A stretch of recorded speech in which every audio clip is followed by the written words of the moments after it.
శ్రీ మహాగణాధిపతయే నమః. ఐం మహాసరస్వత్యే నమః. శ్రీ లలితాంబికాదేవియే నమః.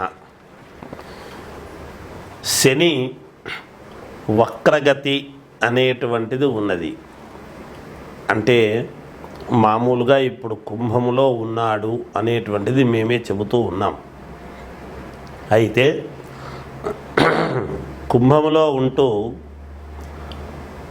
మకరము వైపు వక్ర దృష్టితో చూడటము వలన ఈ ప్రభావము కుజుడి మీద కూడా పడుతూ ఉన్నది అనేటువంటిది ఉన్నది.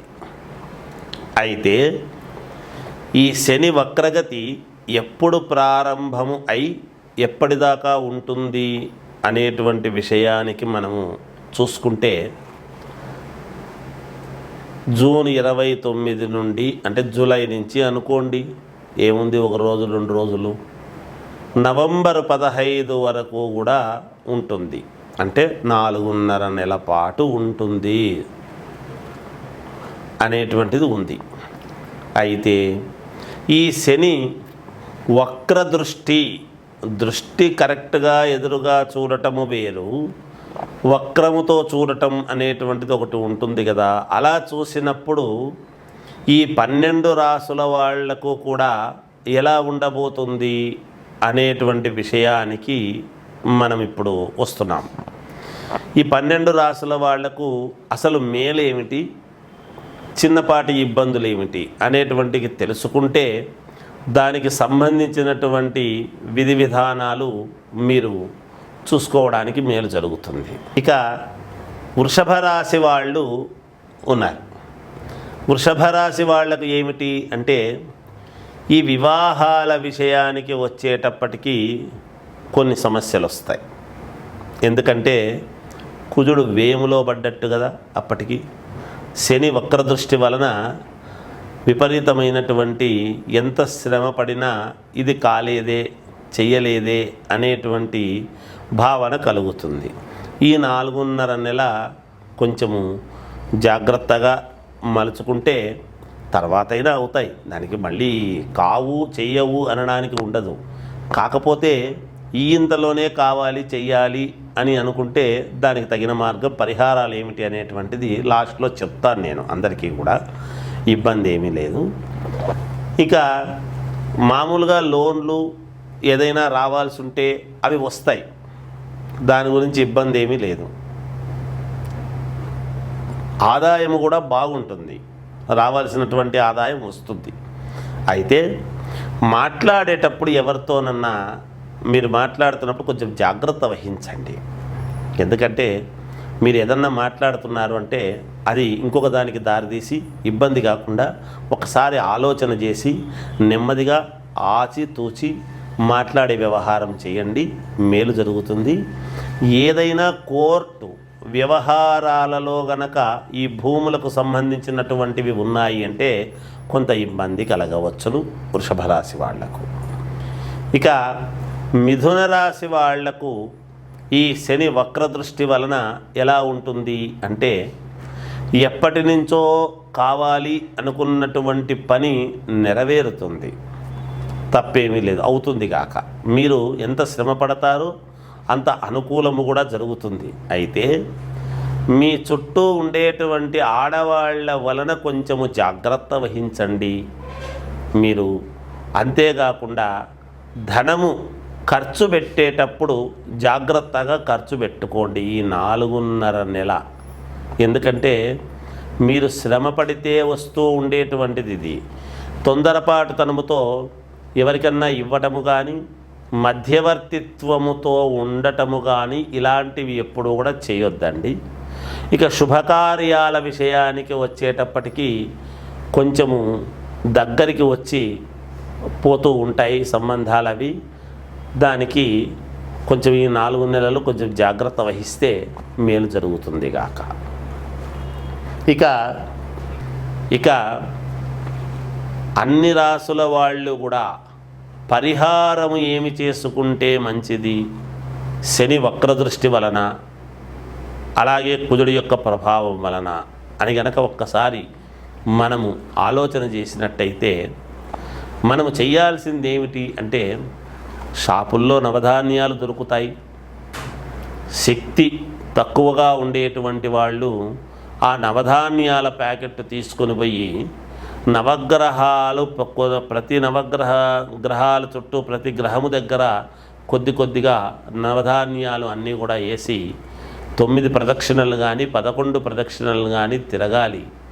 మరి ఇది 4.5 నెల ఉంటుంది కాబట్టి ఈ 4.5 నెల పాటు ప్రతి శనివారము తిరిగితే మంచిదే, యోగమే.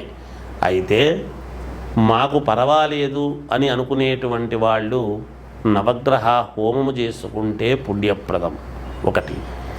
అటు ఇటు కాకుండా మధ్య మార్గముగా ఉండేటువంటి వాళ్ళు కొంతమంది ఏమిటి అంటే, ప్రతి శనివారము కూడా కుజుడికి సంబంధించినటువంటి ధాన్యము కందిపప్పు, శనికి సంబంధించినటువంటి ధాన్యము నువ్వులు, ఇవి రెండూ తీసుకొని ఎవరికైనా అయ్యగారులకు వాళ్లకు దాన ధర్మాలు చేస్తూ ఉంటే కూడా మంచిదే, యోగమే. ఇక ఇంకా ఏమైనా ఉన్నాయా ఇవి చేసుకోవటానికి అని అనుకునేటువంటి వాళ్ళు ఈ రెండిటి యొక్క ప్రభావము పోవాలి అని కనుక అనుకుంటే ఆంజనేయ స్వామిని ఎక్కువగా ఆరాధించండి, మేలు జరుగుతుంది. ఎంత ఎక్కువగా ఆంజనేయ స్వామిని ఆరాధిస్తే అంత మేలు జరిగే అవకాశం ఉంటుంది కాక. ఇక వ్యక్తిగతమైనటువంటి జాతకాలలో ఎందుకైనా మంచిది ఒక్కసారి మీరు చూసుకొని దానికి తగిన నిర్ణయాలు కనుక చేసుకున్నారు అంటే తప్పకుండా మీకు మేలు జరుగుతుంది గాక. జయోస్. శ్రీ మహాగణాధిపతయే నమః. ఐం మహాసరస్వత్యే నమః. శ్రీ లలితాంబికాదేవియే నమః. మామూలుగా మన జాతకములో గ్రహాలు అనేటువంటివి లగ్నకుండలిలో ఉంటాయి. ఈ శని వక్రదృష్టి, శని ఎందుకు ఇబ్బంది పెడతాడు, ఏలినాటి శని అన్నా శని మహాదశ అన్నా ఇలాంటివి ఉన్నప్పుడు శనేశ్వరుడు ఎందుకు మనకు ఇబ్బంది పెట్టడం అంటే ఆయా స్థానాలను బట్టి ఇబ్బంది పెడతాడు. శని దేహపీడాకారకుడు అనేటువంటిది మనం గమనించాలి, ఆరోగ్యకారకుడు ఎప్పుడూ కూడా. అయితే మనకు పరిపూర్ణమైనటువంటి ఆరోగ్యాన్ని ఇవ్వవలసినటువంటిది ఆరోగ్యం భాస్కరాది చేతనే సూర్యభగవానుడు ఇవ్వాలి. ఆ సూర్యభగవానుడికి కుమారుడు అయినటువంటి శని ఈ శనేశ్వరుడు. ఈ శనేశ్వరుడు ఏమిటి అంటే విపరీతమైనటువంటి శారీరకమైన శ్రమను పెట్టడం, దేహానికి విపరీతమైన శ్రమ పెడతాడు. ఆ శ్రమ పెట్టేటువంటి దాని వలన మనం శ్రమ పడింది మరి కష్టే ఫలి అన్నారు కదా. ఒక రకంగా మనకు మంచి చేయడానికే చూస్తాడు శని, కానీ కష్టపడి మానసికంగా బాగా ఇబ్బంది పడి చంద్రుడి యొక్క ప్రభావము చేత మనస్సుతో బాధపడి ఈ అన్ని గ్రహాలు కలిస్తేనే ఎప్పుడూ కూడా మనిషికి ఒక ఉన్నతత్వం అనేటువంటిది వస్తుంది. అందుకే కదా నవగ్రహాలన్నీ ఒకే పాడమట్టములో ఎలా అయితే ఉంటాయో ప్రతి మానవుడి యొక్క దీంట్లో కూడా లగ్నకుండల్లో ఎక్కడెక్కడ ఏమున్నాయి అనేటువంటిది మనం చూసుకుంటాం. దాంట్లో భావచక్రం ఏమిటి, ఆరుఢ ఏమిటి, నవాంశ ఏమిటి, ఇంకోటి ఏమిటి అన్నీ చాలా ఉన్నాయి, చూసుకుంటాం. ఏదానికి అది ఏమిటి, ఏం సంగతి అనేటువంటివి ఉన్నాయి. అయితే మనం ఎక్కువగా లగ్నకుండలి అనేటువంటిది చూసుకున్నప్పుడు మనము ఏ గ్రహం ఎక్కడ, గురువు ఇవ్వవలసినటువంటి యోగాలు ఏమిటి, శుక్రుడు ఇచ్చేటువంటి వెలుగును ఏమిటి, అలాగే కుజుడు ఇచ్చేటువంటి కారణాలు ఏమేమిటివి అని ఒక్కొక్కరు ఒక్కొక్క ఇది అనేది ఉంటుంది కదా. అన్నీ కలిస్తేనే మానవ జీవితం, ఈ ఒడిదుడుకుల యొక్క జీవితమే మానవుడిది. కనుక ఎక్కువగా శనేశ్వరుడి యొక్క ప్రభావం ఎలా ఉంటుంది అంటే దేహము మీద ఎక్కువగా ఉంటుంది. మన కర్మ ఫలితాన్ని మన కర్మండి అంటాం మనం, అంటే బుద్ధి కర్మానుసారిణి. బుధుడు మనకు బుద్ధిని, ఇది జ్ఞానాన్ని ప్రసాదించేది గురువు. ఇవన్నీ కూడా బుద్ధిలో బృహస్పతి రావాడు అంటూ ఉంటారు, వినుంటారు. ఎందుకంటే పూర్తి జ్ఞాన సంపదను అనేటువంటి. అలాగే మోక్షము ఇంకొక రకమైనటువంటి ఇది ఇచ్చేటి కేతువు, రాహు కేతువులు ఇచ్చేటువంటివి. ఎవరి ప్రభావము వాళ్ళు చూపిస్తూనే ఉంటారు. ఎక్కువగా శనేశ్వరుడు ఏమిటి అంటే అలా పాతాళాన్ని చూపిస్తాడు, మహాద్భుతమైనటువంటి శిఖరాన్ని ఎక్కి కూర్చోబెడతాడు శని అనుకుంటే. అది శని భగవానుడి యొక్క ప్రతిభ ప్రతి వాళ్ళ జాతకములోను. అందుకనే శని వక్రగతి అనేటువంటిది వచ్చేటప్పటికీ రాసుల ప్రకారముగా మహాద్భుతముగా ఉండినా శని వక్ర దృష్టితో చూస్తున్నాడు ఓరకంట అనేటువంటిది ఎప్పుడైతే వస్తుందో కొన్ని ఇబ్బందులు అనేటువంటివి సహజం ప్రతి వాళ్లకు కూడా. అందుకే దానికి సంబంధించినటువంటివి ఎవరెవరు ఏ ఏ లగ్నంలో పుట్టారు వాళ్లకు ఆ శని ఎక్కడ ఉన్నాడు, అనుకూలమైన చోట ఉన్నాడా, ప్రతికూలమైన చోట ఉన్నాడా, గోచార రీత్యా ఇప్పుడు వక్ర దృష్టిలో ఉన్నాడు. ఇప్పుడు శని ఆ వక్ర దృష్టిలో ఉండేటువంటిది ఆయా లగ్న జాతకులకు ఎక్కడ ఉన్నాడో చూస్తే వీటిని ఒక్కసారి మనం సమన్వయం చేసుకుంటే కొంతమందికి కొన్ని ఇబ్బందులు తప్పవు, కొంతమందికి మంచి తప్పదు.